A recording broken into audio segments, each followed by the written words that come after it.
Bonjour à toutes et bonjour à tous, il est très tôt, il est 7h30, ça change des horaires habituels pour Breakfast of the Wild, parce que ce n'est pas Breakfast of the Wild, parce que ce dimanche matin, il y avait un Grand Prix de Formule 1 qui était à 5h du mat, heure française, et je suis content, parce que ça valait le coup de se lever, et là franchement, je dis pas que c'était pas gagné, mais ça fait plaisir, parce que franchement... moi, je me suis couché vers minuit en sachant que j'allais dormir un petit peu moins de 5 heures. Je croyais en la possibilité qu'il se passe quelque chose à ce Grand Prix, sincèrement, mais peut-être pas à ça. Moi, je m'attendais à de la bataille, je m'attendais à ce que Ferrari soit dans le match, je m'attendais à ce qu'on ait peut-être un Grand Prix que Verstappen domine beaucoup moins. On m'aurait dit, au bout de 3 tours, Verstappen ne sera plus en course. On m'aurait dit, il n'y aura aucune Mercedes à l'arrivée, il n'y aura aucune Red Bull dans le top 4.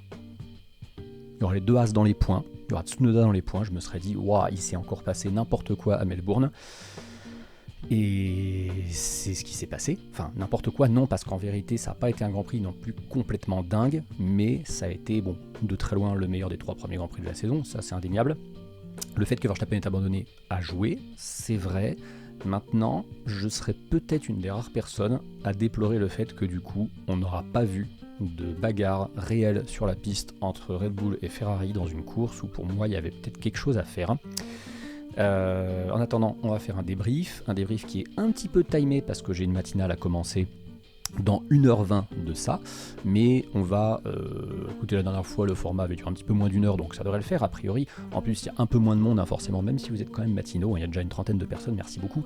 Du coup bonjour Wasabi, Bizarre Noir, Toza, Sakad, Bridozor, bon Bridozor il triche, il est en Inde donc lui il est déjà levé depuis longtemps. Bonjour Mordi, ça faisait longtemps, Tails, bonjour également Hervé, J-Mac, incroyable, Cycle de l'eau, Coin, Steve, Caillot, bonjour à tous les fans de F1 qui se sont levés, bonjour aux gens qui n'arrivent pas à dormir aussi, aux gens qui ont été réveillés trop tôt par un connard de voisin qui passe la tondeuse à une heure où c'est pas légal. En tout cas, j'espère que vous allez bien et j'espère que vous avez passé un agréable début de dimanche devant la Formule 1. Si vous êtes là, c'est que vous l'avez regardé, je pense. Bonjour Bousta également.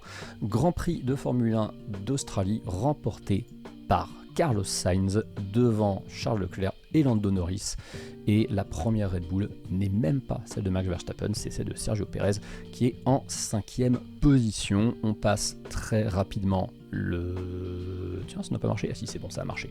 Ça va un peu friser chez moi au niveau du retour, mais c'est bon. Donc avec des écarts qui heureusement n'ont pas été trop tronqués par ce qui s'est passé dans le dernier tour, parce qu'on aurait pu se retrouver avec des écarts qui n'auraient eu aucun sens à analyser avec ce merveilleux diagramme que j'aime bien vous montrer de temps en temps. Alors je le dézoomerai après parce que le problème c'est qu'en fait vous voyez l'image est très zoomée par rapport au classement de la F1. Le classement lui je suis obligé de zoomer un petit peu pour vous l'afficher correctement, voilà. Mais du coup, bon, je sais pas pourquoi Piastri a un tel écart par contre avec Norris, je ne sais pas, parce qu'à mon avis il devait plutôt avoir une dizaine, quinzaine de secondes grand max, mais on avait clairement un Grand Prix avec deux forces au-dessus du reste du peloton, une énigme Red Bull, littéralement je trouve quand même. Parce qu'il va falloir revenir sur le week-end de Red Bull, c'est très bizarre ce qui s'est passé. Aston Martin qui reste quand même toujours cette 5e force un petit peu dans un no man's land, même si Alonso, on l'a vu, a pu quand même bien se mêler à la lutte pour les places qui rapportent quand même pas mal de points. Tsunoda, auteur d'un week-end extraordinaire, un de ses tout meilleurs week-ends en F1, il sera très bien noté dans le carnet de notes à la fin. Les 2 As qui poursuivent dans la lignée, les As en fait sont de mieux en mieux à chaque week-end. On rappelle, je crois qu'à Bahreïn elles font un truc genre 12 et... Alors Magnussen finit loin parce qu'il se fait dégager au départ, mais il me semble qu'en rythme de course elles étaient genre 11 et 12. Elles font 10 et 11 ou 10 et 12 je crois en Arabie Saoudite, elles sont 9 et 10, bon à la faveur c'est vrai de certains abandons quand même, mais elles sont là. Albon qui fait un week-end on va dire sérieux et honnête compte tenu des circonstances, on reviendra un petit peu sur le drama quand même Sargent Albon Williams. Ricciardo qui arrive à finir 12ème d'un Grand Prix où il a été absolument désastreux et je ne sais même pas comment il arrive à accrocher une P12. Je vous avouerai que j'ai un peu lâché la fin de sa course. Les Alpines qui sont, bon ça on le sait, hein, toujours dans le dur. Les Sauber toujours dans le dur aussi. Bonjour BuzzVez, bonjour Warzix, bonjour à tous ceux qui ont skip ce Grand Prix et ont cru à Verstappen vainqueur. Ouais, franchement, c'est assez ouf. Et puis donc, les deux Mercedes out pour des raisons extrêmement différentes. On remerciera George Russell de toujours faire n'importe quoi dans les derniers tours. Il y a un point commun très rigolo entre ce Grand Prix et Singapour, c'est Sainz gagne. La meilleure Red Bull est 5ème et Russell se crache dans le dernier tour alors qu'il est dans les points. J'ai mis les effets de ton anti-cerne, tu la ferais comme un gardon. Alors, j'ai même pas d'anti-cerne, j'en utilise pas. Je vais être honnête, hein, je vous laisse vous faire votre propre avis, mais je n'ai pas de cerne. J'ai dormi 4 heures, un peu plus de 4 heures, un truc comme ça. C'est juste que je viens de prendre ma douche en fait. Je viens de prendre ma douche, je me suis savonné le visage, mais je n'utilise pas d'anti-cerne. Donc, gros Grand Prix, vraiment gros Grand Prix, qui avait commencé. En fait, ce qui est très bizarre, c'est que, je sais pas vous, mais il y a parfois des événements sportifs, on a l'impression qu'il y a quelque chose dans l'air qui fait qu'il va se passer quelque chose, on le sent, et ça se produit. Ce week-end de Grand Prix, on a senti, déjà avec le rythme en course des Ferrari, qu'on avait entrevu dans les essais libres, Max Verstappen qui avait un petit peu d'inquiétude vis-à-vis de la capacité des Red Bull à tenir aussi facilement la dragée haute au reste du peloton et surtout aux Ferrari en rythme de course. Bon, on a l'habitude qui bluffe, hein, on se rappelle de Mercedes à la grande époque de la domination d'Hamilton, c'est souvent comme ça, on chouine pendant les essais libres et puis on claque 3-4 dixièmes dans la vue du deuxième lors de la Q3. Et puis on sort en course, et puis ouin Bono, My Tires Are Dead, etc. Force est de constater que Max Verstappen avait peut-être raison. Le problème, c'est qu'on ne le saura jamais. Et moi, c'est ça que je vais le plus déplorer dans ce Grand Prix. Le fan de sport qui aime avoir du spectacle et du suspense, forcément, même si c'est vrai qu'on ne devrait pas s'en réjouir, a apprécié de voir Max Verstappen out au bout de 3 tours. Évidemment, c'est un truc... En vrai, ça fait 2 ans qu'on espère ça, qu'on se dit de toute façon Verstappen, à moins d'une casse mécanique, il gagne tous les Grands Prix. Le problème, et c'est là que moi je vais être un peu chafouin, c'est que je pense qu'il y avait peut-être matière à ce que Max Verstappen soit battu à la régulière pour la première fois depuis une éternité par un autre pilote que son propre coéquipier. Si on regarde bien, toutes les victoires de Verstappen depuis... attendez, on va prendre quoi ? On va prendre... depuis Imola 2022, donc depuis 2 ans. Les victoires qu'il a laissé passer. Il a laissé passer 1 ou 2 victoires à Pérez, mais bon, c'est Pérez, donc c'est un peu différent, c'est son coéquipier, il a la même voiture, et puis c'est sur des circuits en ville à chaque fois. Mais surtout, on va regarder les victoires qu'il a laissé passer à Ferrari. Il y a Silverstone, où il a un souci mécanique qui fait que sa voiture perd du rythme, se retrouve englué dans le peloton et finit 7ème. Il y a l'Autriche où là pour le coup il y a une vraie bagarre au même niveau avec Leclerc qui de toute évidence est plus en rythme à Spielberg, et en 2023 il n'y a qu'une seule victoire, on le rappelle, d'une autre voiture, c'est Sainz, et Verstappen était loin du coup puisqu'il avait été sorti en Q2, et à Singapour c'est très difficile de remonter des places sauf gros coup de bol ou sauf si vous envoyez votre coéquipier se cracher dans le mur volontairement. Je ne vise évidemment personne. Dans toutes les victoires de Sainz, Russell abandonne, effectivement, ouais. Mais le truc, c'est que... Et puis Russell abandonne toujours sur un crash en plus, si je dis pas de conneries.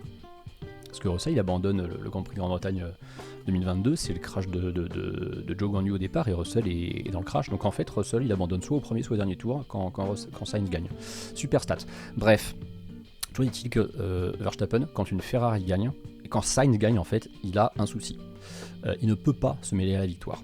Moi j'aurais aimé voir quel était le rythme en course de cette Red Bull. Parce qu'en fait, au tout début, on s'est enflammé devant la capacité incroyable de Sainz à rester dans la seconde du DRS, bien aidé par le fait que le DRS, dès le 2e tour désormais, est actif en Formule 1. Mais...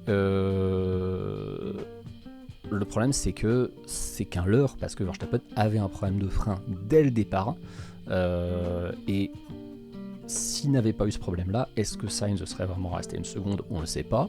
Est-ce que Sainz aurait pu porter cette attaque aussi impressionnante que logique? Finalement, il était quoi, à 4-5 dixièmes avant de déclencher le DRS, et puis bon, on a bien vu que la Ferrari en ligne droite, c'était aussi un peu une fusée quand même.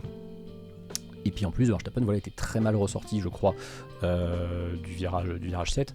Donc, c'est compliqué d'en déduire quelque chose. Parce qu'au final, il n'y a pas de bagarre. Sainz, certes, le fume avec style, mais Verstappen, une voiture qui commence déjà à être handicapée, on le voit, on voit cette traînée de fumée dès la fin du deuxième tour. Et puis le troisième, sa voiture agonise. Il y a cette explosion de carbone. Je ne comprends d'ailleurs pas qu'on ait jamais été chercher le morceau de carbone qui se trouvait à l'extérieur de l'avant-dernier virage. C'est pas que c'était dangereux en soi, mais c'est quand même étonnant qu'on ait laissé une grosse pièce comme ça traîner sur la piste pendant tout le Grand Prix. L'explosion finale qu'on voit à l'entrée de la ligne des stands est quand même assez étonnante, vraiment. C'est bizarre de voir un tel souci de fiabilité sur une machine qui est aussi dominante et qui est aussi fiable que la Red Bull de Max Verstappen. On le rappelle, la dernière fois qu'il a eu un abandon en course, c'était justement il y a 2 ans au Grand Prix d'Australie. Les rares fois où il y a eu des soucis mécaniques, c'était plus pour Pérez, et encore, il n'en a pas des masses, mais c'est juste il en a eu un petit peu plus quand même en 2 ans que Verstappen. La seule fois où Verstappen a eu un autre souci mécanique en 2 ans, c'était heureusement pour lui en qualif, qui plus est à Jeddah, un circuit où la configuration lui permettait de remonter tout le peloton et de finir deuxième. Mais du coup, moi ça me laisse un peu sur ma faim, parce que je me pose des questions sur quel était le rythme de la Red Bull quand je vois la prestation anonyme de Sergio Pérez. Sergio Pérez, il part 5ème, il se fait déjà doubler dès le départ par Russell, je crois, si je dis pas de conneries, et il n'est jamais, mais à aucun moment, en mesure de revenir sur les McLaren et encore moins les Ferrari. Mais jamais, c'est-à-dire que Piastri, qui a fini par devoir accepter la place du con, qui de toute façon a l'air d'être une malédiction locale, jamais aucun Australien n'a été sur le podium de son Grand Prix, ça aurait pu aujourd'hui, peut-être que McLaren aurait pu lui faire un petit cadeau, on reviendra dessus, mais jamais il a été en mesure de viser mieux que la P5, Pérez. Il était pas dans le coup. Malheureusement, c'est chiant parce que j'aurais vraiment aimé qu'on utilise un petit peu mieux les écarts pour illustrer ce qui s'est passé. Le problème, c'est que le crash de George Russell au dernier tour a entraîné une virtual safety car qui fait que les pilotes ont vraiment considérablement modifié les écarts qu'ils avaient avant ce crash. Il faudrait avoir en fait une espèce de timestamp à la fin du tour 57 pour savoir exactement quels étaient les écarts à ce moment-là, parce que Pérez, là, il est mentionné comme à 56 secondes. Dans les faits, je crois qu'il n'est pas aussi loin. Je crois que Pérez, il n'est pas aussi loin que ça. Bonjour Xbros. Ouais, même Mark Webber n'a jamais fait de podium. Le seul, en fait, techniquement, il y a que 2 fois où un pilote australien est monté sur le podium à Melbourne. Mark Webber en 2002, en brisant le protocole pour célébrer l'extraordinaire 5ème place qu'il venait de faire avec Minardi, sachant que le patron de Minardi à l'époque était australien. Et Daniel Ricciardo en 2014, où il finit 2ème avant d'être disqualifié et donc de perdre son podium. Et puis Alan Jones, je crois, n'a fait qu'une seule fois le Grand Prix d'Australie, ça devait être celui de 85, et encore j'ai un gros doute sur le fait qu'il l'ait fait. Donc Webber jamais de podium, Ricciardo jamais de podium, et donc Piastri 2 fois dans les points pour ces 2 participations. Cela dit, il progresse, il a fait 8 puis 4, donc peut-être que le Grand Prix d'Australie 2025 sera enfin le moment pour un Australien de monter sur la boîte, mais pour l'instant c'est pas le cas. Donc du coup, des écarts qui sont malheureusement pas très très parlants. Mais Pérez, on l'a vu, n'a jamais été dans le coup. Et ça c'est quelque chose sur lequel vraiment je veux qu'on insiste, parce que Sergio Pérez, il aime ce genre de circuit. Les circuits avec des murs qui sont proches, les circuits urbains ou semi-urbains. Pérez aime les remontadas, et Pérez, normalement, on l'a vu vraiment à Bahreïn et à Jeddah, il est distancé par Verstappen, c'était évident, mais il est très facilement 2ème. Aucune difficulté pour lui à finir 2ème, même avec une pénalité à Jeddah, il s'en sort. On voit bien qu'il roule à 90%, je pense, de ses capacités pour assurer la P2, il sait que ça sert d'aller chercher Verstappen. Donc moi, une fois que j'ai vu Verstappen out, je me suis dit, c'est bien gentil tout ça, mais bon, Pérez va peut-être remonter comme il en a le secret, parce que Pérez aime partir de loin. Pérez, ça doit être un des pilotes qui fait le plus de dépassements dans une saison. Sergio Pérez n'a jamais réussi à revenir. Pire encore, il y a eu un moment, et j'ai trouvé ça un peu gênant, où il dépasse Alonso de façon logique, hein, on voit bien dans la longue section de DRS qu'il y a avant le T9, enfin l'enchaînement T9-T10, il dépose Alonso comme il avait déposé Hamilton et Russell avant, qui nous avaient fendu de leurs commentaires sur la fusée qu'est la Red Bull. Et après ça, il n'arrive pas à distancer Alonso. Alonso reste dans la seconde, Alonso. Bon, il y a un truc aussi qui est particulier à Melbourne, c'est qu'il y a 4 lignes de DRS, enfin 4 zones de DRS, donc c'est très compliqué de distancer la voiture derrière vous si vous n'êtes pas vraiment supérieur à celle-là.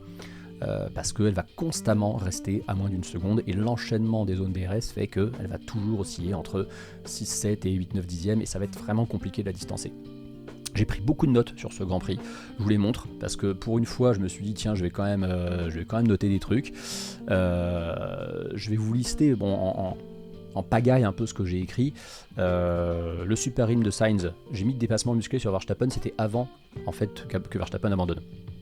Juste après, du coup, j'ai mis on n'aura jamais eu la chance de voir la bataille pour la win question rythme de course, et c'est vrai, parce que du coup, ça c'est un regret.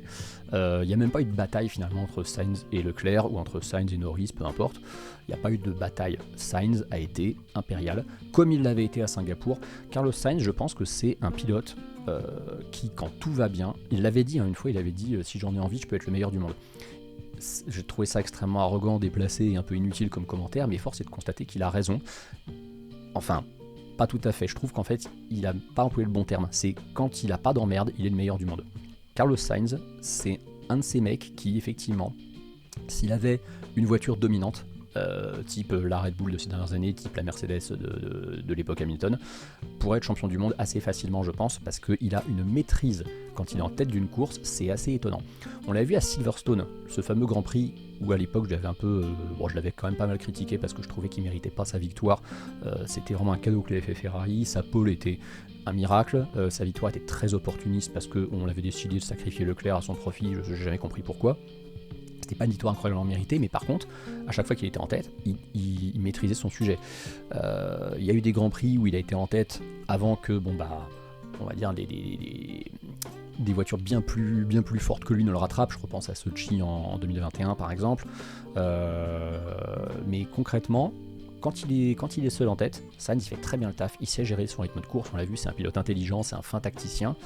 J'ai même pensé au début de la course, quand j'ai vu qu'il avait mis qu'il avait doublé Verstappen et qu'il y avait Norris derrière, je me suis dit, il va essayer, en profitant de la puissance de sa Ferrari en ligne droite, de maintenir Verstappen pas trop loin, de façon à le bloquer un peu et favoriser le retour de Norris derrière et créer une espèce de train DRS comme il l'avait fait à Singapour.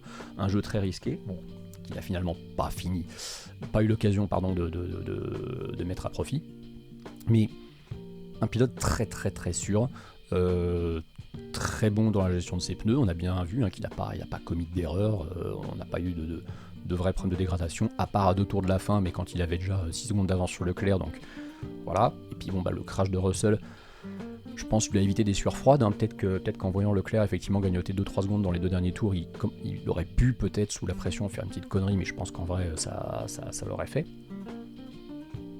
Donc non, Sainz vraiment impérial pour le coup, et ça fait plaisir. J'ai demandé, je me suis posé la question au début si Verstappen, et c'est un truc que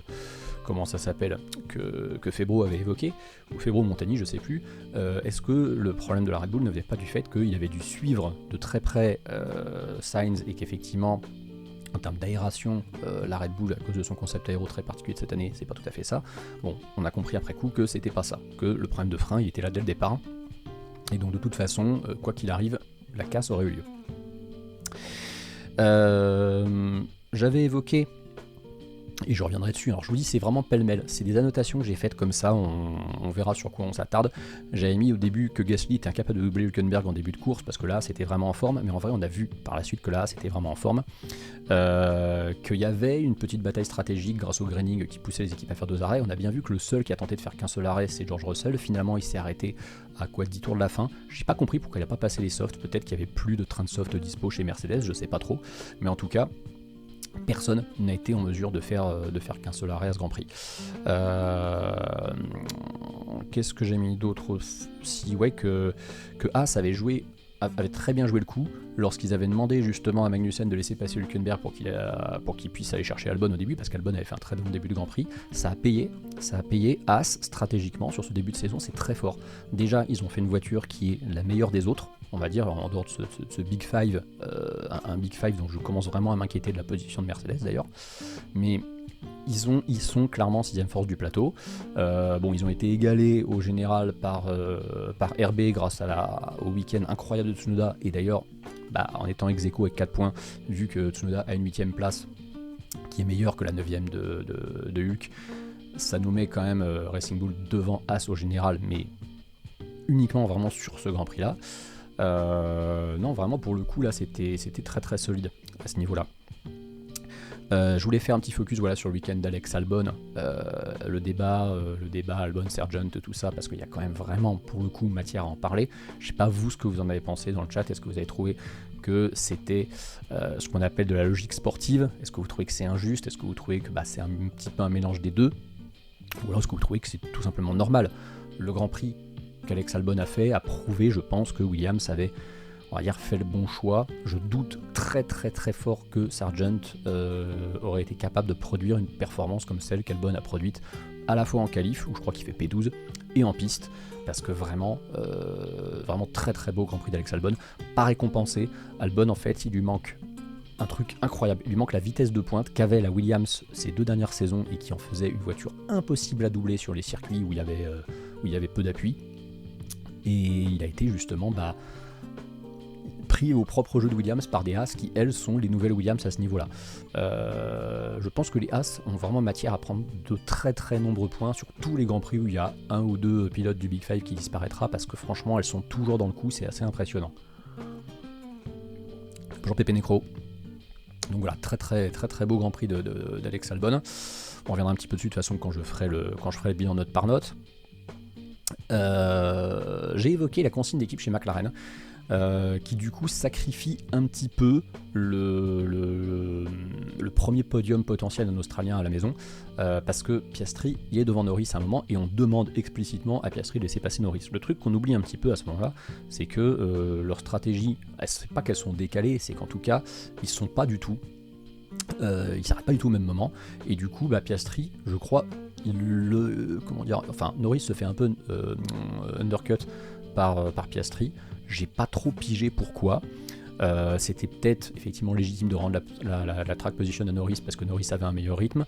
Et de toute façon, on a bien vu en fin de course que Piastri perdait en rythme. Piastri a fait une petite erreur à l'avant-dernier virage sans conséquence, mais vraiment c'est là qu'on a vu qu'il y a encore une différence. Piastri a encore à apprendre en termes de rythme de course. C'est le point sur lequel il a un petit peu de mal encore à mûrir. Bon, cela dit, je trouve qu'il est quand même plus mûr que George Russell. George Russell, je reviendrai dessus, mais ça m'agace vraiment. C'est un pilote que j'adore, mais qui me déçoit de plus en plus. Je reviendrai dessus de toute façon quand on fera le note par note. Enfin, les notes par note, le carnet de notes plutôt. Donc, je me dis, il y avait peut-être moyen de la part de McLaren de faire un cadeau sympa à Piastri en rendant cette track position à la fin, en se disant que de toute façon, inverser la P3 et la P4, c'est le même nombre de points pour l'équipe. Norris, ça lui aurait évité de battre le record de podium sans victoire, parce que je crois qu'il l'a battu officiellement aujourd'hui du coup. Ça aurait offert un podium à Piastri, ça aurait été sympa. Maintenant, voilà, on fait pas de sentiments en F1. Norris mérite plus le podium que Piastri, c'est un fait. Ça n'aurait pas été non plus d'une grande finesse de faire ça. Bonjour à Catéchambre, bonjour Dirksnin, et bonjour aux gens qui sont debout très tôt ce matin. Donc le fameux rythme d'Alonso une fois collé à Perez, j'en ai parlé, Alonso qui a fait une très belle course. Alors il y a une petite suspicion comme quoi Alonso a peut-être un peu break test Russell en fin de course. Visiblement ils ont été convoqués tous les deux chez les stewards pour que Alonso s'explique sur son freinage qui aurait peut-être déconcentré George Russell et entraîné le crash de Russell. Je vois pas trop pourquoi Alonso aurait fait ça. Bon, on aime bien dire qu'Alonso, voilà, parfois fait des trucs un peu vicieux et tout, mais je ne vois pas pour quelle raison Alonso aurait break test comme ça. Et puis bon, vraiment, quand on a vu le replay du crash, je sais pas, Moi, j'ai pas eu cette sensation-là. Mais bon, Alonso, encore une fois, un week-end très, très solide. Il a cherché le max de points qu'il peut, en fait, je trouve. Il optimise bien les circonstances de course, parce qu'il part quand même P10, il a foiré sa qualif. Pour moi, je le voyais difficilement faire mieux que P9 à la régulière. Donc, aller chercher la P6, alors qu'il n'y a eu qu'un seul abandon devant lui, finalement. C'est pas mal. Je dis qu'un seul devant lui parce que Russell a abandonné derrière. Il aurait dû finir devant Russell, je pense, si Russell s'était pas craché. J'ai mis je vous le montre parce que en vrai il faut juste que vous le voyez parce que vraiment j'ai développé à peu près tout sauf un truc. Oh putain, mais pourquoi il finit comme ça? Voilà, c'est la toute première ligne. Voilà, j'ai mis Ricciardo Kata parce que Ricciardo Kata, tout simplement.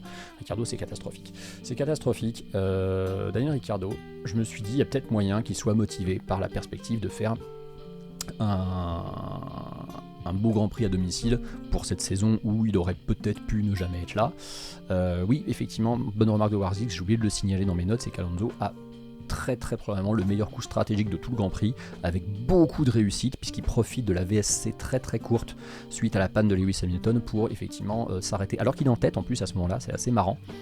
Alonso aura mené un tour cette année, et oui, il en profite parce que la VSC littéralement prend fin juste au moment où il ressort des stands. Ça m'a un peu rappelé l'arrêt de Hamilton à Imola en 2020, je crois, si je dis pas de conneries.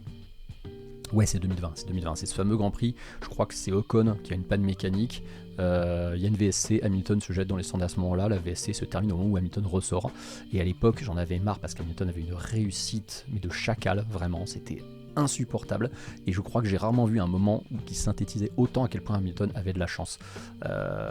Et Alonso a reproduit exactement le même schéma que Hamilton à ce Grand Prix. Merci Wayne le Boss pour le follow et bienvenue. Donc ensuite, j'ai mis Ricciardo Kata, ouais, Ricciardo vraiment décevant parce que Ricciardo, je m'attendais à avoir un peu d'envie de sa part. Ricciardo, il fait une P12 et je vous dis, je sais pas d'où elle sort parce que vraiment Ricciardo, je l'ai régulièrement vu dernier et dans le match avec les Sauber et les Alpines. Il a réussi à finir devant finalement, il est juste derrière Albon. J'ai pas trop compris comment Ricciardo est remonté P12 à la fin. J'ai vu un tweet de Racing Bulls qui le félicite pour sa belle fin de course. Je sais pas ce qu'il a foutu. Honnêtement, vraiment, j'ai pas regardé. J'ai vraiment pas regardé. J'ai pas vu comment il a. Voilà. Ah bah tiens, petite interview de Sergio Pérez qui s'exprime au micro de Sky Sports et qui dit, je cite, malheureusement nous n'avions tout simplement pas le rythme, je pense que nous avons du mal dès le début, nous pouvions voir que Ferrari et McLaren avaient une longueur d'avance sur nous. Alors attention, quand il dit sur nous, il parle pas du team Red Bull en général, il parle de lui et de son groupe comment dire, enfin de son ingénieur, de ses mécanos, ça, il parle de sa perf individuelle avec l'équipe qui bosse pour lui. Nous n'avons pas pu trouver le bon équilibre, il y a du travail à faire pour les courses à venir, c'était un tarmac très unique et tout au long du week-end nous n'avons pas su gérer le meilleur d'adhérence possible, le meilleur niveau d'adhérence possible. Ouais, son garage c'est ça. Et c'est vrai, faut revenir là-dessus, c'est qu'effectivement on a vu une dégradation pneumatique comme j'en ai jamais vu à Melbourne. J'ai regardé la course de F3 parce qu'elle était à 23h, j'ai pu la regarder avant de dormir, et la course de F3, quand j'ai vu la délamination des pneus médium en 20 tours sur les F3, je me suis dit, ok, c'est peut-être pas les mêmes pneus qu'en F1, mais quand même, il y a de grandes chances qu'on ait effectivement une dégradation pneumatique très forte en course et qui a vraiment besoin de se focaliser là-dessus. Il rajoute, en tant qu'équipe, nous n'avions tout simplement pas le rythme tout au long du week-end. Nous avions déjà des difficultés dès le vendredi et n'avons jamais réussi à bien gérer les pneus. Nous devons simplement comprendre et nous améliorer. Nous avions déjà vu sur une piste comme celle-ci, comme à Vegas, que Ferrari était plus fort que nous et nous ne pouvions pas préserver nos pneus avant. Notons que Christian Horner, le patron de Red Bull, a noté les dégâts subis par le fond plat de Pérez, ce qui a entraîné une dégradation prématurée des gommes. Ok. Et Pérez, alors ça là je l'aime beaucoup. Pérez sur le fait que l'écurie Ferrari aurait gagné même si son coéquipier Max Verstappen n'avait pas abandonné, absolument oui.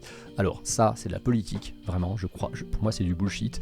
Je pense que Pérez a profité du fait qu'on n'a absolument jamais pu juger du rythme de course de Max Verstappen pour qu'il puisse déclarer tranquillement je pense que Ferrari nous aurait battu à la régulière même si Max avait été en piste.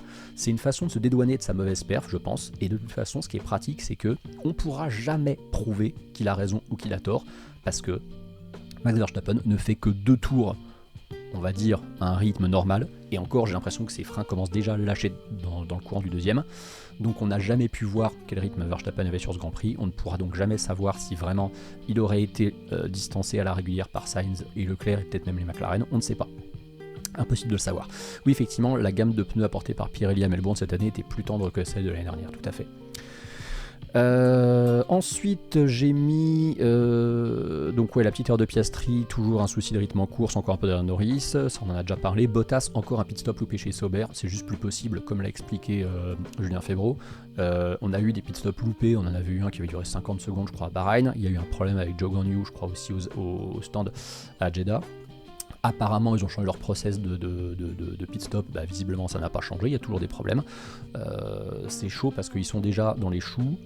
Ils luttent avec Alpine pour pas être dernier. Et en plus, ils ont des problèmes au stand. J'en doute. Super dépassement de Tsunoda sur Gasly. J'ai trouvé que c'était peut-être le plus beau dépassement du Grand Prix avec celui sur l'extérieur. Je crois que c'est Magnussen sur Albon. C'est une des deux As sur Albon, je sais plus laquelle, au T9, qui était très musclé. Mais j'ai beaucoup aimé celui de Tsunoda sur Gasly parce qu'il freine vraiment tard, il vient de très loin, il le pique à l'intérieur. Gasly, heureusement, a la chance parce que le vibreur sur l'extérieur à cet endroit il est très large, donc ça l'évite de devoir aller dans l'herbe, et je pense que du coup Tsunoda échappe peut-être à une pénalité là-dessus. Parce qu'en vrai, sur un dégagement un peu moins large, Gasly va dans l'herbe, voire va dans le mur, et Tsunoda il n'a pas la même il a peut-être pas la même les mêmes conséquences derrière.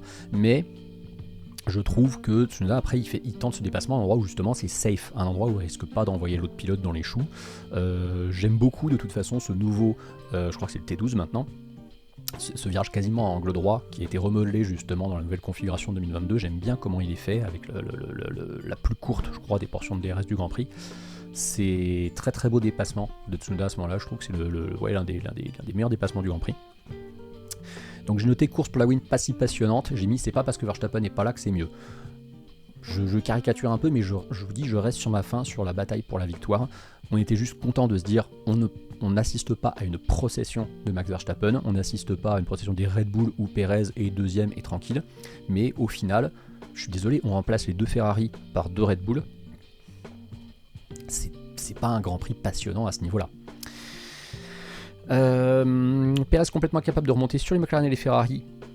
Est-ce que la Red Bull n'était pas potentiellement hors du coup? Voilà, ça on l'a dit. Magnussen, très belle baston musclé mais correct avec Albon, donc c'est Magnussen à qui je pensais. Beaucoup de dépassements à la chicane rapide virage 11-12. Je crois que c'est 9-10 la chicane rapide maintenant. Mais ouais, de toute façon, cette chicane rapide, cet enchaînement T9-10, il est stratégiquement extrêmement intéressant. C'est un enchaînement qui était moins marqué que ça avant, je pense. Je trouve qu'avec ces voitures qui accélèrent beaucoup plus vite en sortie de virage, qui peuvent aussi freiner très tard, prendre les virages beaucoup plus vite qu'avant, c'est un virage qui a gagné en intérêt par rapport à avant où c'était vraiment une chicane qui ralentissait beaucoup. On a vu d'ailleurs que c'est la réaccélération de fou de Verstappen sur le T10 qui lui a permis d'avoir la pole, hein. Il met 3 dixièmes à Sainz juste sur ce virage là, c'est là que ça s'est fait, donc voilà. Oui, Wasabi, c'est vrai, on peut relativiser, il n'y avait pas 30 secondes d'écart avec les P2, P3, ouais, effectivement. On aurait eu les Red Bull à la place des Ferrari, on aurait été content de voir la deuxième force derrière à être à quelques secondes, c'est vrai aussi. Je notais Tsunoda super week-end car la Red Bull supposée inférieure à la Haas en rythme de course. Ça, je veux quand même revenir dessus, mais de toute façon, je vous dis, Tsunoda, je veux absolument parler de Tsunoda parce qu'on a vraiment cette sensation depuis le début de la saison, c'est les Haas qui sont les meilleurs des autres. Et Tsunoda, il a mangé les Haas, il les a bouffés. Que ce soit en qualif où on sait que les Haas étaient quand même souvent plutôt bonnes sur un tour. En course, il a constamment été devant, il a fait une course incroyablement propre. J'en viens à me dire que vraiment, Racing Bull effectivement a probablement une bonne voiture et que peut-être qu'avec un deuxième pilote un peu plus concerné, au hasard, Liam Lawson, peut-être qu'il jouerait effectivement plus facilement avec Haas pour sauver tous ces bouts de points qu'il a récupérés de temps en temps, mais que ça va être compliqué avec Ricciardo. Et à la fin, donc 2 points sur Russell. Alors ce qui est terrible, c'est que je suis quand même... c'est vraiment la réaction immédiate. J'ai mis Russell la honte. Parce qu'en fait, j'ai juste vu que Russell s'était crashé au dernier tour. Je l'entends dire je vais bien, donc je me dis ok bon, ça va, il a pas de bobo, donc du coup on peut le pointer du doigt. Et j'ai mis juste avant, donc mes 2 dernières annotations concernant George Russell, j'ai absolument pas parlé d'Hamilton, c'est assez ouf. Et Hamilton, il faudra quand même revenir dessus parce qu'Hamilton c'est assez désastreux. Hein. Donc j'ai mis Russell incapable de doubler Alonso comme à Jeddah. Vrai manque de puissance, même avec DRS pour la Merco, ça craint. Enfin non, c'est criant, pardon. Et donc Russell, la honte, point d'interrogation. Je ne comprends absolument pas pourquoi George Russell sachant que l'écurie risque le 0 pointé en cas de crash, veut absolument prendre tous les risques d'aller arracher une P6 à la place d'une P7. Ok, ça fait 2 points de plus, mais vu la situation de Mercedes à ce moment-là, c'est peut-être pas une super idée de prendre tous les risques pour aller choper cette P6. J'insiste sur tous les risques parce qu'on a bien compris que cette voiture en ligne droite, elle a vraiment un déficit de vitesse, qu'elle exploite mal le DRS, qu'elle n'est pas à l'aise dans les virages rapides, on a l'impression qu'elle est à l'aise nulle part. Et moi je pense qu'il n'aurait pas réussi à avoir Alonso, quoi qu'il arrive, parce que, excusez-moi, mais Fernando Alonso, avec ses 800 Grands Prix, ses 35 années d'expérience, jamais il se laisse doubler par George Russell dans le dernier tour. Jamais. Il trouvera le moyen un peu roublard de défendre sa position. Russell, pour moi, c'était mission suicide d'aller chercher Alonso dans le dernier tour, et la preuve. Donc Russell aurait dû se contenter de la P7, je pense même que Mercedes aurait peut-être dû lui dire fais pas le show, on sait que t'es capable du meilleur comme du pire, assure-nous cette P7, on n'a pas beaucoup de points, c'est pas ouf. Je sais pas s'il y a eu une petite consigne radio à l'attention de Russell ou pas, mais toujours est-il que voilà. On va ensuite... ah oui, puis alors petit truc rigolo, parce que je l'avais pas noté, mais je vois ça, et c'est vrai que c'était marrant. Vous savez, à la fin, ils ont un host pour les interviews. C'est Günther Steiner qui était le host pour les interviews post-Grand Prix. Günther Steiner, à mon avis, il a moyen effectivement de se trouver un rôle un peu plus d'animateur, d'influenceur dans le paddock. Parce qu'on sait que voilà, c'est une figure appréciée du paddock, grandement aidé par Drive to Survive, c'est vrai. Et je pense qu'effectivement, lui qui veut rester en F1, il y a moyen qu'il ait un rôle sympa en étant host, pas que sur ce Grand Prix là, mais qu'on le revoit régulièrement. Moi je l'aime bien, Günther Steiner. Voilà, et vous savez que je suis un vieux de la vieille qui n'est pas forcément favorable à ce que Drive to Survive romance la F1 plus que de raison, mais j'apprécie Günther Steiner, c'est le genre de personnage que je suis content de voir dans ce sport. Par contre, je pense qu'effectivement il est bien mieux dans son rôle actuel qu'en tant que team principal, parce qu'on sous la houlette de Ayao Komatsu, ça se passe beaucoup mieux chez Haas. J'ai vraiment l'impression que Haas, c'est sérieux cette année.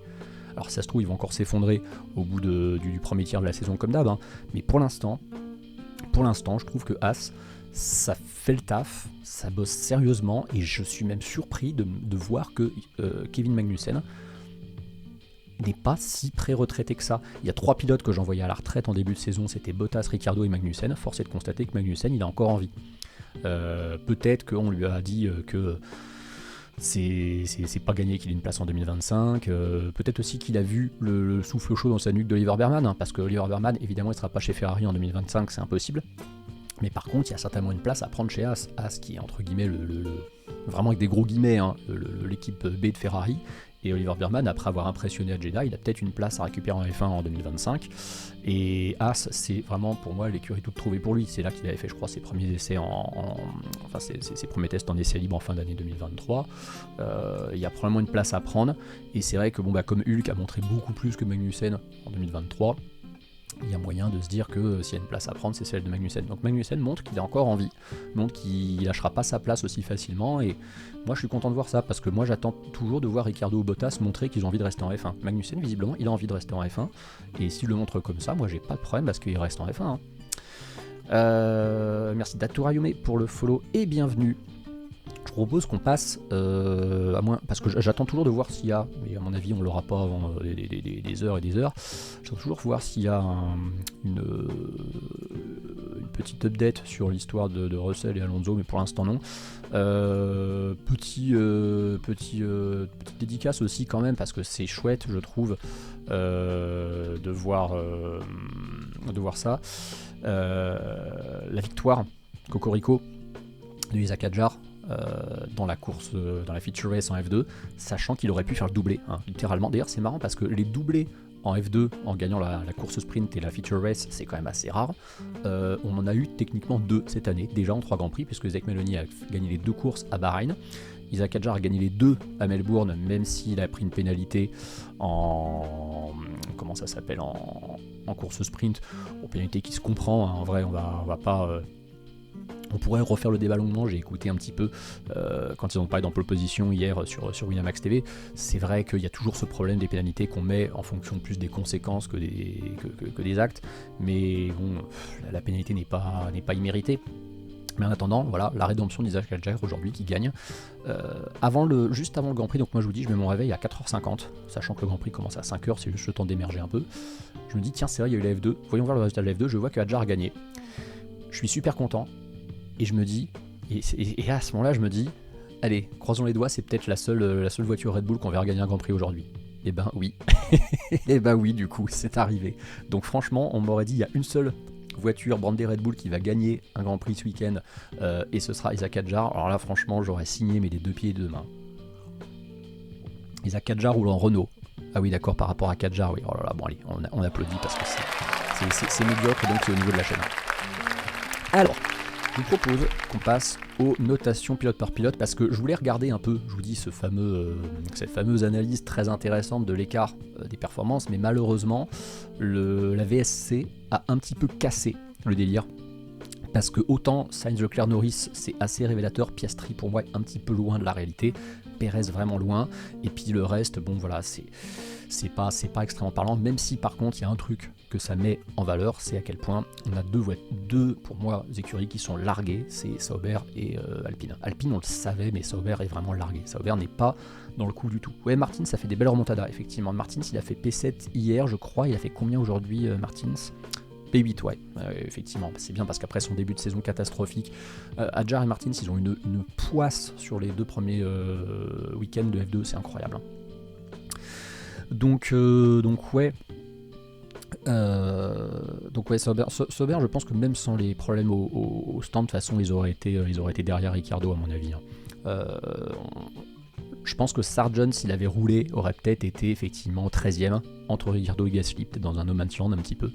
Mais ouais, c'est un peu tristoun tout ça du côté de chez Sauber. Hein, je vous dis, j'ai vraiment cette impression que cette équipe, elle est en roue libre en attendant d'être, de devenir Audi. Et ouais, c'est un peu frustrant. Alors, je vais vous montrer un petit truc qui est cool. Ça, vous l'avez déjà vu évidemment. Hein, c'est le fichier. J'avais commencé à faire ce fichier. Et puis, je me suis dit, non, on va vraiment essayer de se faire un tableau. Alors, le tableau, il n'est pas finalisé. Je l'ai vraiment commencé à l'arrache. Je mettrai les petits émojis avec les drapeaux. Je ferai un truc un peu plus propre. Mais au moins, cette fois-ci, ce tableau, je l'ai commencé 5 minutes avant le live. Hein, donc, vraiment, c'est pour ça que pour l'instant, je ne vais pas le montrer. Mais c'est le tableau où je m'engage un petit peu quand même à faire un débrief et des notes complètes sur toute l'année. Donc on va revenir de toute façon sur quand même le Google Doc pour commencer, et on va noter les pilotes, encore une fois on les note ensemble, donc n'hésitez pas à spammer le chat à ce moment-là. Et oui, on attend vraiment les évolutions au Japon chez Alpine, hein, clairement, parce que là il y a un peu urgence. Donc comme j'ai dit, je note pas les écuries parce que j'ai vraiment beaucoup de mal à noter les écuries dans leur ensemble.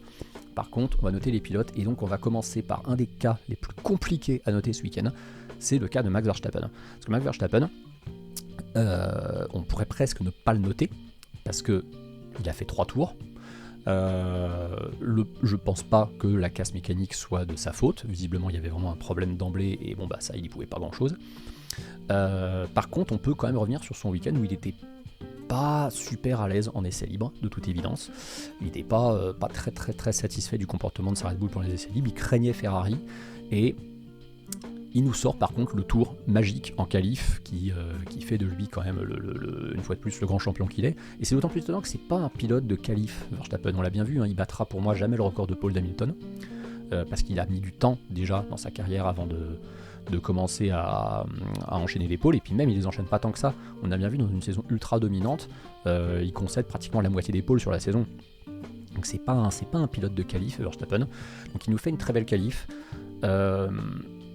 En début de Grand Prix, voilà, je me dis qu'est-ce qu'il peut faire, parce que sa voiture de toute évidence est défaillante. On sent qu'il a des problèmes en sortie de virage. Il se fait avaler par Sainz, après il peut rien faire, ses freins lâchent. Est-ce qu'on note Verstappen ou pas? Est-ce qu'on note? C'est tout le problème. Parce que voilà, le Grand Prix précédent, je l'avais mis entre parenthèses parce que je savais pas trop quoi faire. Moi, en fait, je suis partagé entre le fait de lui mettre une très bonne note pour sa qualif pondérée par son abandon précoce en course, mais c'est tellement pas de son fait. Est-ce que je note Verstappen? Je serais tenté de pas le noter. J'ai pas noté Gasly à Jeddah parce qu'il abandonne à la fin du tour de formation.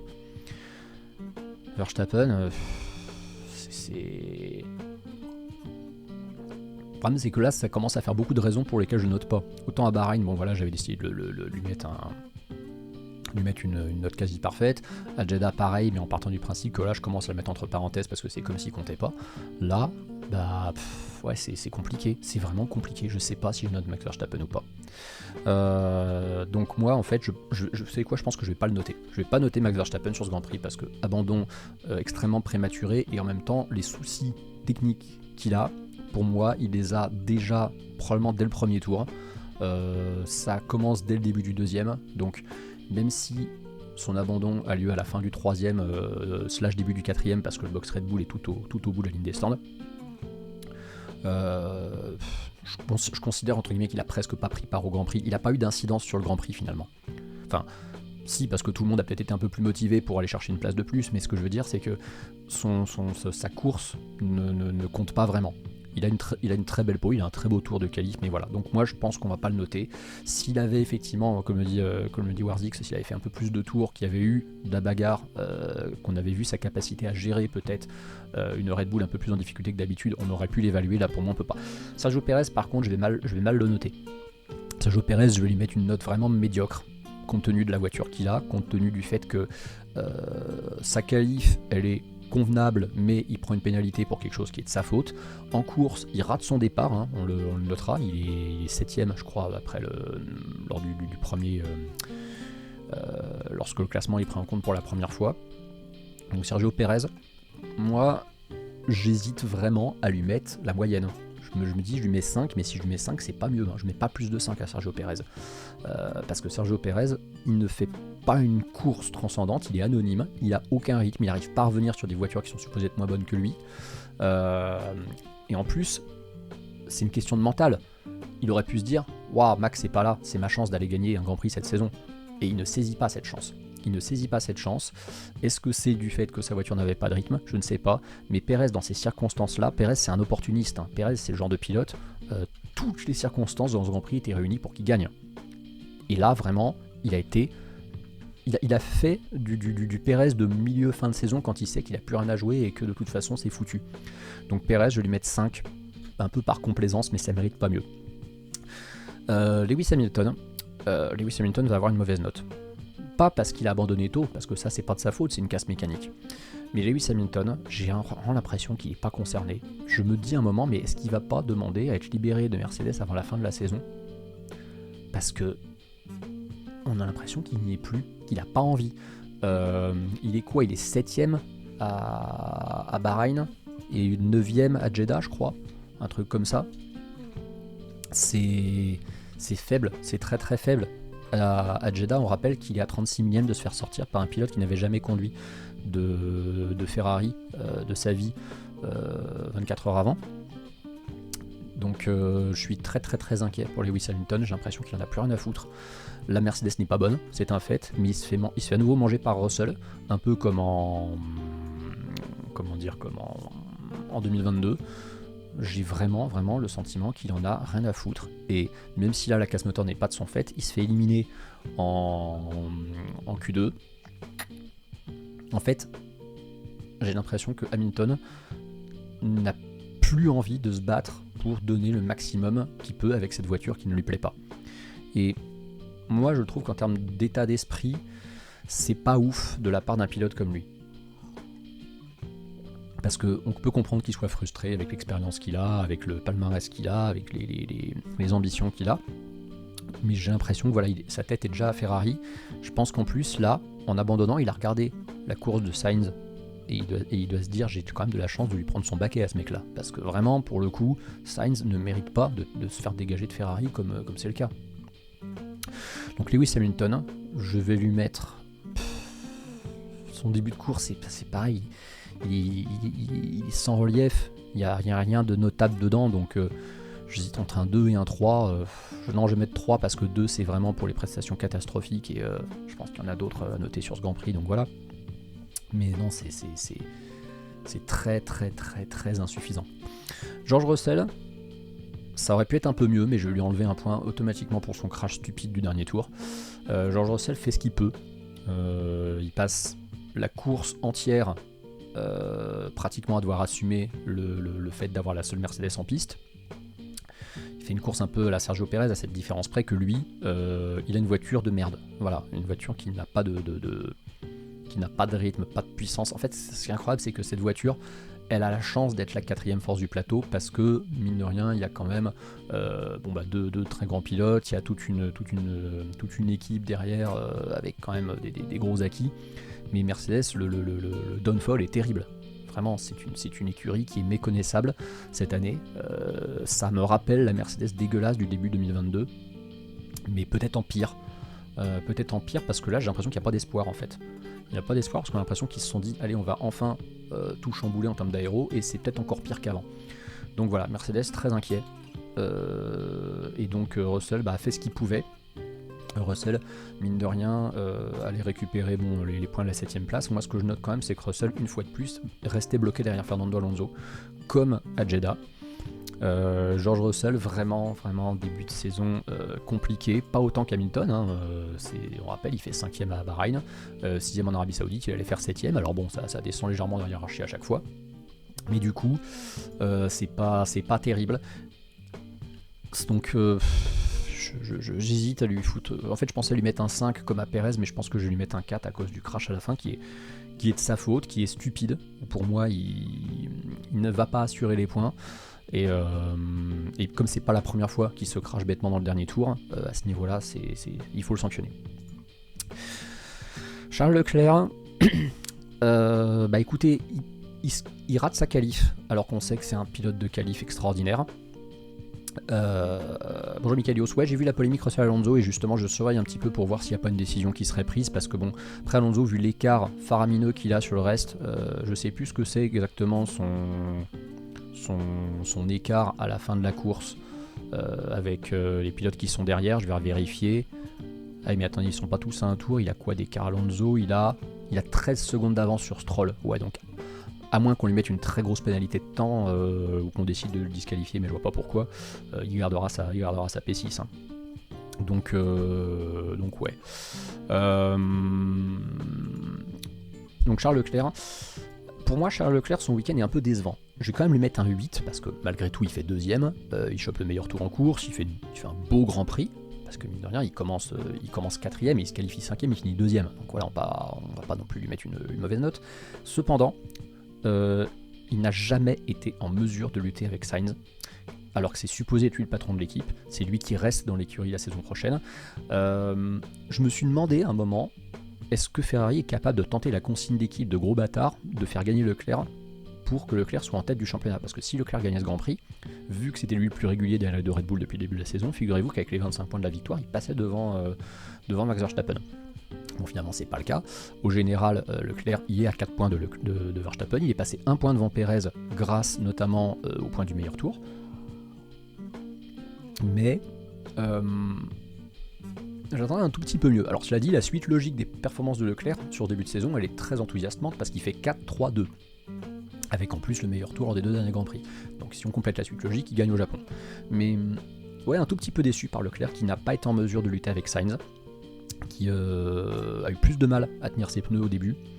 Qualif un peu loupé, c'est surtout ça qui est dommage, parce que voilà, Charles Leclerc, quand je vois Sainz, quand je vois le tour que fait Sainz, qui ne fait qu'une seule erreur, vraiment c'est sa sortie de T10, et connaissant les capacités de Charles Leclerc en qualif, et visiblement le niveau de la Ferrari sur ce week-end, pour moi Leclerc aurait peut-être dû jouer la pole, voire peut-être même l'avoir, et Leclerc aurait peut-être pu gagner ce Grand Prix. Donc un tout petit peu déçu. Maintenant ça reste un très beau week-end global, et Carlos Sainz va prendre le premier 10 de la saison, tout simplement, parce que même si au final il n'a que la victoire, il n'a pas le meilleur tour, il n'a pas la pole, il fait une très belle qualif, il fait une première ligne qui est amplement méritée. Je vous dis, à part son T10, son tour est quasi parfait. On rappelle que jusqu'au T10, il est devant Verstappen. Et sa course est phénoménale. Sa course est phénoménale. Maintenant, oui, effectivement, comme tu le dis, Michaelios, Sainz a peut-être plus la niaque parce qu'il doit se faire voir car il n'a pas de baquet l'année prochaine. Carlos Sainz, vraiment, il faut absolument qu'on lui sécurise un baquet très vite. Je ne sais pas s'il va avoir envie de revenir sur...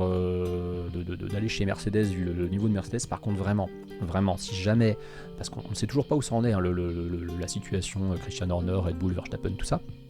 Si jamais il y a un volant qui se libère chez Red Bull. Vous voyez, moi, pour le côté, le romantisme et le fameux 3e titre d'Alonso et que l'histoire soit folle, j'aimerais voir Alonso prendre la place de Verstappen si Verstappen se barrait. Mais la logique sportive serait de foutre Carlos Sainz dans cette bagnole. Parce que Carlos Sainz, je l'ai beaucoup critiqué à de nombreuses reprises en début de saison dernière, notamment lorsqu'il était incapable de regarder dans ses rétros en qualif, où il a gêné plein de pilotes, où je trouvais qu'il faisait un peu de mauvais esprit, où il a mis extrêmement longtemps avant de faire un podium. On rappelle, aucun podium avant Monza, c'est très très tardif. Par contre, à partir du moment où il fait le podium à Monza, où il domine Leclerc tout le week-end à la maison, où il gagne ce Grand Prix à Singapour, j'ai l'impression que c'est un autre mec. J'ai l'impression qu'il a pris une nouvelle dimension.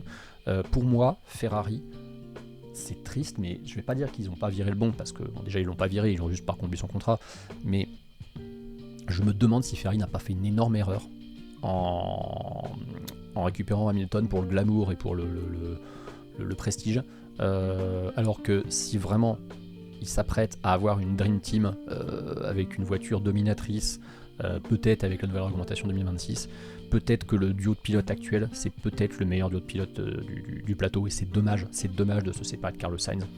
Maintenant, Carlos Sainz, effectivement, il est énervé, il va nous montrer... Carlos Sainz, vous savez quoi ? En plus, c'est un peu inspiré par la VOD que j'ai regardé de Sirius Charlie hier. Il a fait un live où c'était complètement improvisé, mais ça s'est transformé en on va essayer de trouver des similitudes entre des pilotes de F1, des joueurs de foot, des tennismen, etc. Il faisait donc des comparaisons comme par exemple, je sais pas, qu'est-ce qu'il avait dit ? Il avait dit ouais que Andy Schleck était le Johan Gourcuff du vélo ou un truc comme ça. Enfin bon, il a fait plein de trucs comme ça. Je me dis que Carlos Sainz, c'est le Ryan Cherky de la F1 pour les gens qui suivent l'Olympique Lyonnais. C'est-à-dire en fait, si on le menace, si on le met en difficulté et qu'on l'énerve, le mec devient un monstre. C'est vraiment, il faut qu'on le pique dans son orgueil, il faut qu'on le remette en question pour que le mec il devienne absolument intestable. Il est ahurissant, Sainz, il est ahurissant sur ce week-end. Sainz à la place de Perez ça aurait de la gueule, mais oui aussi, parce que mine de rien, Sainz et Verstappen s'entendent bien. Faut pas oublier que Verstappen, il n'est pas encore parti de Red Bull, hein. Si ça se trouve il va y rester, ça se trouve tout ça va être étouffé. Sainz a été coéquipier de Verstappen, ça s'est bien passé, c'est un des seuls coéquipiers avec lesquels ça s'est bien passé. Sainz, mine de rien, c'est un enfant de la filière Red Bull, son père est toujours en sponsorisé par Red Bull, je crois, en rallye raid. Carlos Sainz vraiment métamorphosé, et puis en plus le mec revient d'une opération de l'appendicite quoi. Donc vraiment week-end impressionnant de Carlos Sainz. Ça va être très rare qu'on mette un 10 à un mec qui entre guillemets n'a fait que gagner le Grand Prix alors qu'il n'a pas eu la pole, pas eu le meilleur tour, pas mené tous les tours, et qu'il a concrètement pas eu à se battre avec qui que ce soit parce qu'il a un dépassement à faire au deuxième tour. Il le fait, mais le mec en face est diminué. Mais en vrai son week-end est nickel. Lando Norris, écoutez, très belle qualif, il fait 4ème, promu P3 après la pénalité de Pérez, très belle course. Est-ce qu'il pouvait choper la P2 de Leclerc ? Je ne sais pas, je pense que Ferrari était vraiment au-dessus.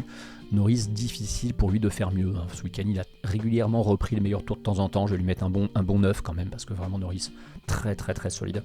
Je n'ai jamais aimé Lando Norris, c'est un pilote vraiment qui ne m'a jamais été sympathique. J'ai toujours détesté son attitude de paillasson quand il devait se faire doubler par Hamilton ou par Verstappen, mais force est de constater que c'est un pilote extrêmement solide. Toujours là pour prendre le max de points qu'il peut prendre chaque week-end, quasiment aucune erreur, il est robotique Norris en fait, il est vraiment très très très bon, donc franchement ouais, Lando Norris, un bon 9, Piastri je vais mettre que 7 par contre, parce que Piastri, un tout petit chouïa en dessous de Norris, il y avait peut-être la possibilité de prendre le podium, mais on sent que Piastri n'arrive pas encore à tenir la comparaison avec Norris. Il fait cette petite erreur aussi à l'avant-dernier virage qui fait que je lui ai enlevé un petit point. Ça reste un beau week-end, il fait une très belle P4, c'est sa 2ème d'affilée. Il est devant Norris au général, c'est assez marrant, hein. Faut dire que Norris, sa 8ème place en Arabie Saoudite le plombe un peu. Mais c'est le meilleur derrière les deux Red Bull et les deux Ferrari au général.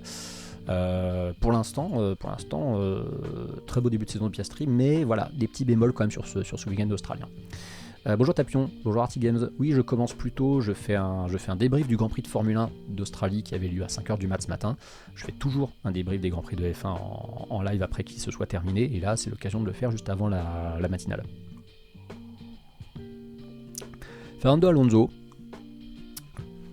j'aimerais lui mettre un 8 pour la remontada, pour l'opportunisme. Le problème c'est que sa qualif est dégueulasse. Et je me dis que c'est peut-être un peu surnoté de mettre un 8 à Alonso, je sais pas ce que vous en pensez. Parce qu'Alonso fait vraiment une super course, il fait pas d'erreur. En fait, j'ai envie de dire, si on attribue un plus gros coefficient à la course qu'à la qualif pour la note, moi je lui mettrais 8. Parce que vraiment sa course elle est top. Son départ comme Hamilton n'est pas génial, je crois qu'il est P11 après le départ. Il a le pari de partir sur des pneus durs, qui est un pari rentabilisé par cette VSC qu'il utilise de façon incroyablement opportuniste. Il mène un tour, il se retrouve constamment dans la lutte pour la P5, P6. Il fait le mieux qu'il puisse faire, il résiste à George Russell. Et à ce moment, surtout, il reste dans les roues de Pérez pendant plusieurs tours, qui m'a impressionné. Au final, donc, il fait P7. P7 ou P6 P6. Du coup, derrière le trio, parce que pour moi, vraiment, Red Bull, Ferrari, McLaren sont au-dessus de Mercedes, et derrière ce trio, au général, c'est lui qui est P7 au général.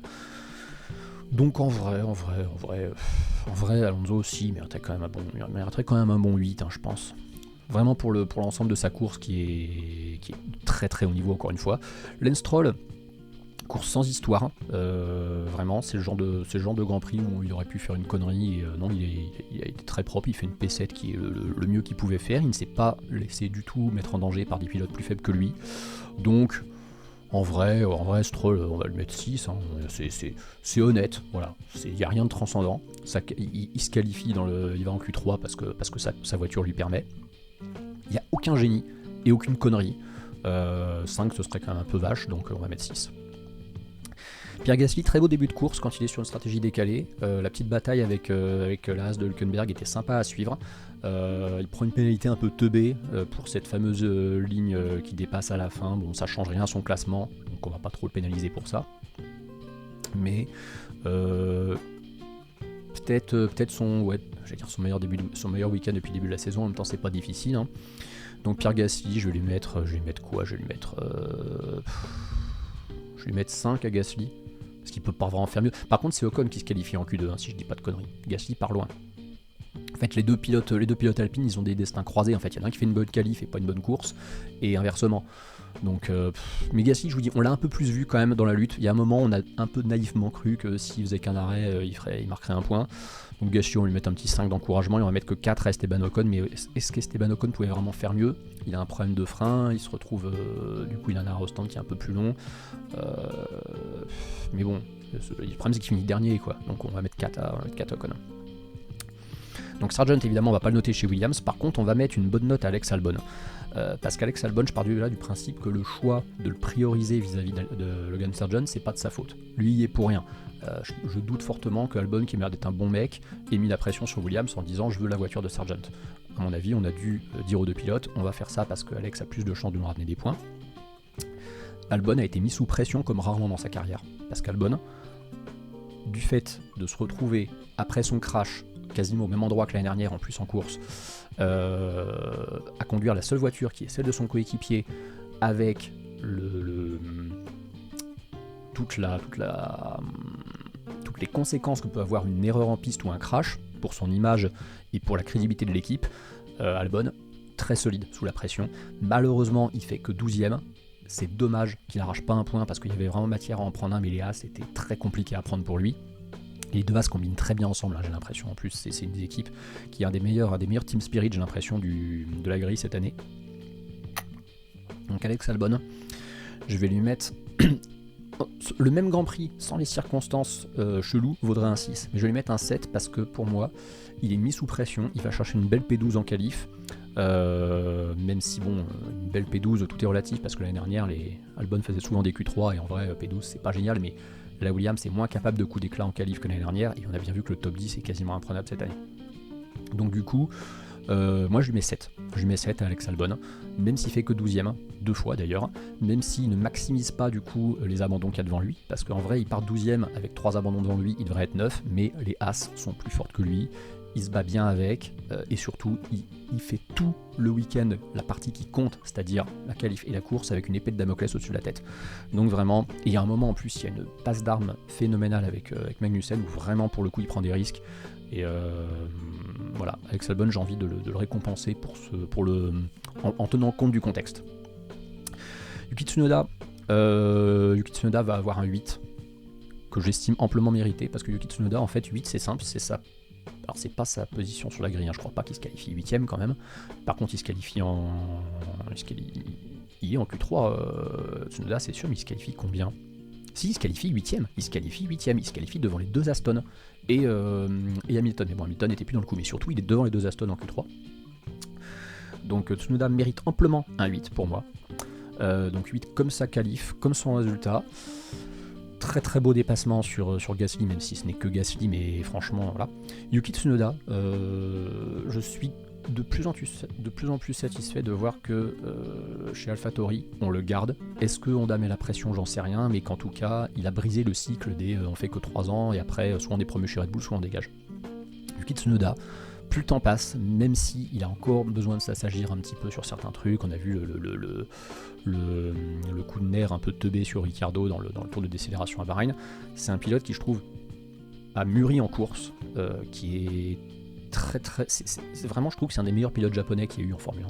C'est pas encore Kamui Kobayashi ou Takuma Sato, mais je trouve que vraiment il est bon, Tsunoda. Il est bon, c'est pas un pilote qui est juste là parce que Honda le soutient. Il est en confiance et surtout, il met une pilule vraiment à son coéquipier qui est infiniment plus expérimenté, qui est, je pense, beaucoup mieux payé que lui aussi. Et c'est très très important le message qu'il envoie, parce que vous voyez, je pense que Zhou Guanyu devrait faire la même chose vis-à-vis de Bottas. Zhou Guanyu, c'est un peu le même genre de pilote que Tsunoda. On s'étonne qu'on continue de lui renouveler la confiance alors qu'il brille pas spécialement. Bon, sauf que Tsunoda, lui, il brille régulièrement. Mais surtout, il a pour coéquipier un mec qui est surpayé, qui est en fin de carrière, qui donne l'impression d'en avoir plus rien à foutre à part pour faire des sourires et faire le con sur les réseaux sociaux. Et Tsunoda, lui, la situation, il en tire parti. Il sait que son équipier est à la rue, et il se repose pas sur ses lauriers en se disant bon, de toute façon, j'ai pas grand chose à faire pour le battre. Non seulement il le bat, mais en plus il le bat avec style. Il va chercher des gros points, parce que les 4 points de la 8ème place, on l'a dit, il y a un top 5 très très clairement défini. Il n'y aura pas beaucoup de grands prix où il y aura 2 pilotes du top 10 qui jarteront. Là, il y en a même 3. Oui, d'ailleurs, il faut qu'il y en ait 3. Il faut qu'il y en ait 3 en fait pour aller choper la P8. C'est con ce que je dis. Il faut absolument qu'il y ait 3 pilotes du top 10 qui jartent pour aller choper la P8. La P8 sera très rare pour des pilotes de l'envergure de Tsunoda et d'une Racing Bulls, d'une Vicarb. Donc vraiment super table de Tsunoda. On n'est pas loin du 9 en vrai, on n'est vraiment pas loin du 9 compte tenu du contexte. Mais ouais, vraiment super week-end. Je n'ai pas compris, quand j'ai vu le top 3 du Driver of the Day, j'ai pas compris que Tsunoda soit pas dedans. Sainz premier, rien à dire, évidence. Norris deuxième, ouais, mais pour moi c'est Tsunoda qu'on aurait dû mettre en troisième de ce top. Pour moi c'est les trois pilotes les plus marquants de ce week-end australien. Daniel Ricciardo, même s'il y a une belle remontée à la fin, Daniel Ricciardo, je lui mets un 2, parce que vraiment c'est inadmissible. Daniel Ricciardo, il a plus envie. Je ne comprends pas Daniel Ricciardo, je comprends pas pourquoi en fait. Pourquoi il s'est entêté à vouloir absolument retrouver ce volant, pourquoi il a re-signé, pourquoi Daniel Ricciardo. On a l'impression qu'il s'en tape, on a l'impression qu'il a plus envie. Il se fait bouffer par Tsunoda, vraiment. Là, c'était son Grand Prix à domicile. Je suis désolé, s'il y avait un Grand Prix où il aurait peut-être pu quand même donner l'impression d'avoir un peu envie, c'est celui-là. Il a été éliminé en Q1, alors que normalement la Racing Bulls est supposée aller en Q2 quand même. Il se bouffe 10 places d'écart avec son coéquipier en qualif. Il est dernier des qualifs. Il est dernier des qualifs, Daniel Ricciardo, si je dis pas de conneries, parce que Joe démarre des stands, mais je vais revérifier. Je vais quand même revérifier les classements, mais il me semble qu'il part dernier. Ouais, c'est ça. C'est Joe qui fait le dernier temps, mais en vrai, il n'y a que 2 pilotes qui sont en 1.18. Même Gasly est en 1.17. Donc Ricciardo, c'est catastrophique. C'est catastrophique, et encore 2, je suis sympa. Je pense que le 2, à la rigueur, il va chercher un point de plus peut-être parce qu'il arrive à finir P12 et qu'il est quand même un peu devant les autres. Mais ouais, soit il a plus envie ou il sait qu'il a un volant. Oui, mais il mérite pas un volant chez Red Bull l'année prochaine. Je suis désolé, si Red Bull doit choisir un pilote pour remplacer Perez de Verstappen l'année prochaine, pitié, prenez Sainz. Ne prenez pas Daniel Ricciardo, il ne mérite plus rien. Il ne mérite absolument plus rien. Bonjour Tussman, c'est le Grand Prix d'Australie. Ouais, c'est toujours éclaté le classement du Driver of the Day, ça je suis assez d'accord. Bottas, Bottas c'est le même problème que Ricciardo, sauf que Bottas a la poisse. Donc Bottas, on a l'impression qu'il s'en fout. Bottas fait pas des prestations, il fait des prestations, on va dire indigestes. Mais au moins, on peut lui accorder le fait d'avoir la poisse. Il a quand même fait une qualif honnête. Il fait 13ème, il est en Q2. Donc bon, Valtteri Bottas, c'est pas si catastrophique que ça au final. C'est pas sa faute s'il finit loin. Il finit derrière Joe, je crois. Il finit combien Bottas ? Il finit 14 et Joe Guanyu 15. Donc non, il finit quand même devant Joe. Allez, Bottas, on va lui mettre 4 parce qu'il y a quand même la Q2. Le fait de finir devant son coéquipier malgré le problème au stand. Donc voilà, et Joe je vais lui mettre 3 du coup parce que Joe le week-end complètement à oublier, dernier en qualif par des stands, ne profite pas de la moindre circonstance de course, se fait battre par son coéquipier alors qu'il a un problème au stand. Donc voilà. Bottas fait clairement sa meilleure vie, oui, ça c'est ça. Il pilote de temps en temps, mais sinon il fait du surf ou du vélo avec sa meuf, voilà. Et puis je vous dis, il fait le con sur les réseaux sociaux. Il a tout compris Bottas, hein. On est dans une ère de réseaux sociaux où c'est important de faire le teubé devant les caméras. Il le fait très bien. La vidéo de lui là qui fait du surf, maintenant qu'en plus il a son mulet et sa moustache, Bottas qui profite tant qu'il peut. Vraiment, qui profite tant qu'il peut parce qu'il vit sa meilleure vie et après on l'oubliera. Hein. On va finir par Nico Hülkenberg et Kevin Magnussen. Très beau week-end, les deux As. Un très très beau week-end qui pourtant n'était pas parti pour l'être en termes de qualif. On sait que là c'est une bonne voiture en qualif. Cette année vraiment c'est l'inverse. Les qualifs des As sont un peu plus poussifs, pourtant ça avait bien commencé avec Hülkenberg à Bahreïn. Là Hülkenberg fait 16ème en qualif, Magnussen 14ème, donc c'est pas incroyable. Par contre très bon rythme de course et les As profitent de la situation. Le seul petit bémol à la rigueur c'est qu'elles n'aient pas réussi à revenir sur Yuki Tsunoda, mais en dehors de ça, ils font un très bon week-end. Il y a le bon swap de pilote au bon moment. Le fair play aurait voulu que Hülkenberg rende la place à Magnussen à la fin pour inverser, sachant qu'ils auraient fait 9 et 10 quoi qu'il en soit de toute façon. Peut-être qu'ils avaient prévu de le faire et qu'ils n'ont pas pu du fait de la VSC à la fin. Mais du coup franchement, voilà. Pas grand-chose... Pas grand chose à signaler, je vais leur mettre 6 à tous les deux parce que c'est bien, parce que c'est honnête, voilà, c'est propre et franchement ça mériterait presque du 7 hein. Ça mériterait presque du 7 les As.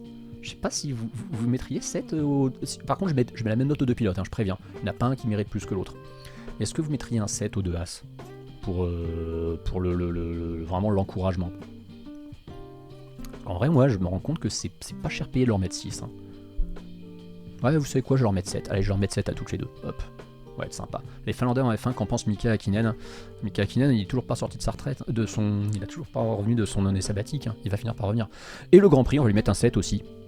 Je refuse de lui mettre un 8 parce que ça manquait d'une grosse bagarre pour la victoire. Max Verstappen a manqué.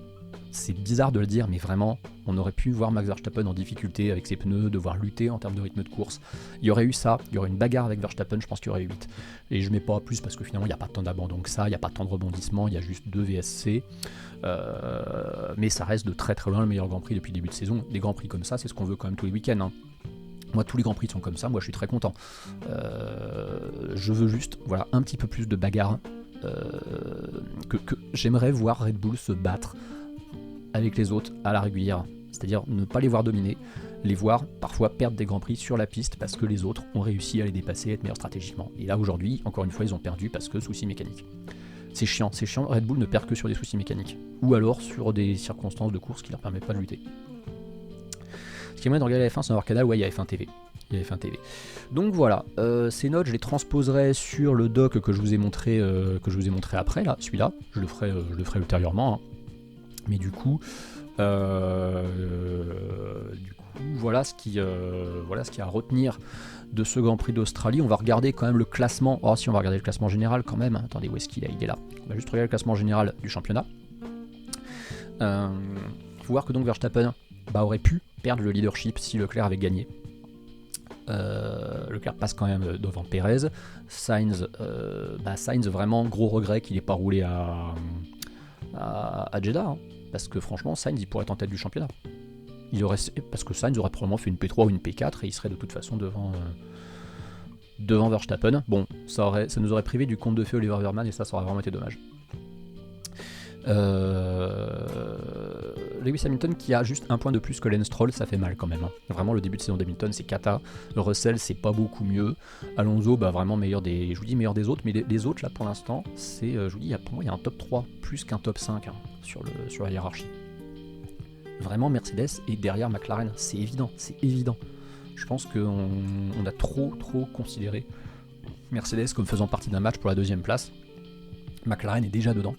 McLaren était dedans sur toute la seconde partie de saison l'année dernière. McLaren est dedans dès le début. Et j'en profite pour signaler un truc qui me fait plaisir à moi, qui suis un vieux de la vieille, qui regarde la F1 depuis très longtemps. Un Grand Prix de Formule 1 où le top 4, c'est que des Ferrari et des McLaren. Waouh, ça fait plaisir. Il y a ce côté un peu... on est revenu à la normale ou presque. Parce que franchement, je sais pas quand monte le dernier Grand Prix où le top 4, c'est que des McLaren et des Ferrari, mais... c'est grand max 2013. Hein. Et encore. Non, même pas 2013. Parce que 2013, les McLaren font aucun podium. 2012. Grand max 2012. Et j'ai même envie de dire, à tous les coups, c'est 2008. Donc voilà, et puis on voit que ça commence à se décanter derrière. On voit Tsunoda, Hülkenberg, Magnussen qui clairement, hein, on l'a vu, sont les meilleurs des autres sur ce début de saison. Albon qui a vraiment pas de chance. Hein. Albon... Attendez, comment ça, Albon est 11 ? Ah oui, c'est vrai qu'Albon est 11, je suis con. Oui, il passe de P12 à P11, ouais. Albon, il a vraiment pas de bol. Hein. 2 fois 11, 2 fois la place du con, hein, vraiment. Et puis au niveau des écuries, Ferrari était pas loin de prendre le leadership, encore une fois. Hein.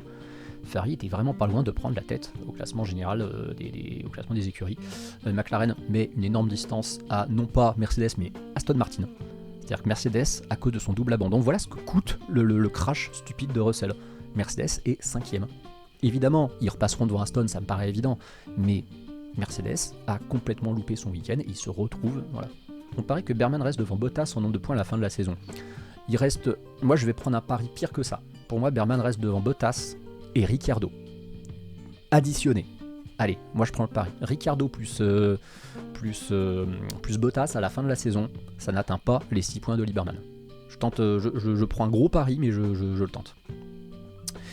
Et puis donc Alpine toujours dans les choux, hein, bien sûr. Williams a vraiment pour moi le plus de chance grâce à Albon, c'est vrai, d'être la 8ème écurie à marquer des points cette année. Sauber et Alpine sans amélioration, ça sera très dur d'aller chercher des points parce qu'il n'y a aucun rythme et au mieux ils font 13 ou 14. C'est très compliqué d'aller chercher mieux pour eux, je pense. Voilà du coup qui conclut ce F1 React dédié au Grand Prix d'Australie de Formule 1. Pour ce qui est de ce débrief, on en reste là et évidemment je vais passer sur un écran d'attente très brièvement et puis vous allez voir les changements de scène pour la matinale. Mais du coup merci beaucoup d'avoir regardé ce F1 React dédié au Grand Prix d'Australie. Je vous mets comme toujours dans le chat le lien pour me suivre. En vrai on s'en fout parce que là on n'est pas en fin de live, on va pas le mettre maintenant, mais par contre si vous avez regardé ce débrief en VOD, merci comme toujours de mettre des pouces bleus et des commentaires pour favoriser mon référencement. J'essaie toujours un petit peu de faire ma place dans l'univers des créateurs de contenu F1, c'est pas facile, mais on va essayer d'y arriver. On va switcher du coup incessamment sous peu sur la matinale, mais du coup juste pour YouTube, vous dites au revoir YouTube, merci beaucoup d'avoir regardé cette vidéo, et à très bientôt, ciao.